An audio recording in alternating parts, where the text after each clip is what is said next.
ఒకటి వ్యవసాయం, రెండు హౌసింగ్ మీద ఇద్దరు మంత్రులు కూడా చాలా కూలంకషంగా డీటెయిల్స్ అన్ని ఇచ్చారు. అయితే ఇది అతి ముఖ్యమైన సబ్జెక్టు కాబట్టి కొద్దిగా హైలైట్స్ మాత్రం ప్రభుత్వ విధానం కింద నేను ఎక్స్ప్లెయిన్ చేయాలనుకుంటున్నాను. అధ్యక్ష, వ్యవసాయం చూస్తే మన రాష్ట్రం ముఖ్యంగా వ్యవసాయం పెద్ద ఎత్తున సాగు చేసే రాష్ట్రం. ఈ సంవత్సరం దేశ వ్యవసాయ వృద్ధి రేటు 0.39. అదే మన రాష్ట్రానికి వస్తే 7.83% వృద్ధి రేటు వచ్చేది నమోదైంది. ఇంకొక పక్కన దేశ మన జనాభా రఫ్గా 4.2%. ఇండస్ట్రీ కానీ సర్వీస్ సెక్టర్ కానీ దానికంటే తక్కువే ఉన్నాం.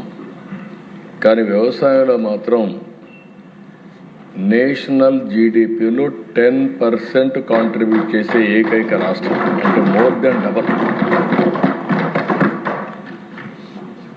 ఇది చూసినప్పుడు దిశ మనం వ్యవసాయాన్ని గడిచిన 5 సంవత్సరాల్లో అన్ని విధాల నష్టపోయాం, చాలా ఇబ్బందులు పడ్డాం. అందుకే స్వర్ణాంధ్ర 10 సూత్రాల్లో అగ్రిటెక్ ఒక ప్రిన్సిపల్, ఒక సూత్రం. ఇంకొక పక్క రైతన్నకి ఫర్దర్గా ముందు తీసుకుపోవడం కోసం పంచసూత్రాలు పెట్టుకున్నాం. ఒకటి నీటి భద్రత. ఇప్పుడే మంత్రి గారు చెప్పారు, డిమాండ్ ఆధారిత పంటలు. ఏదో మనం పండించడం కాకుండా ఆహారపు అలవాట్లు మారినప్పుడు వాళ్ళకు అవసరం మేరకు మనం పంటలు పండించే పరిస్థితి రావాలి. టెక్నాలజీ ఆల్ వాక్స్ ఆఫ్ లైఫ్లో వచ్చింది కాబట్టి అగ్రికల్చర్ మొత్తం టెక్నాలజీ అంతా ఉపయోగించాలి. ఫుడ్ ప్రాసెసింగ్ పోకపోతే, వ్యవసాయ ఆధార పరిశ్రమలు లేకపోతే రాను రాను మనం పండించిన పంటలకి చాలా వరకు వేరియేషన్స్ వచ్చి చాలా నష్టపోయే పరిస్థితి వస్తుంది.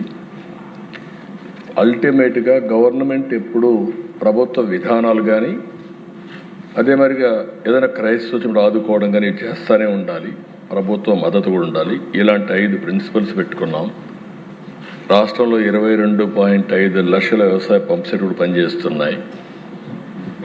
ఇంకొక పక్కన దిశ ఈ సంవత్సరం కూడా 69,000 కనెక్షన్లు అదనంగా ఇచ్చాం. ఒక్క వ్యవసాయానికి మనం చూస్తే 13,722 కోట్ల రూపాయలు 26, 27కి ఒక్క కరెంటు మాత్రం ఉచితంగా ఇవ్వడానికి కేటాయించాం.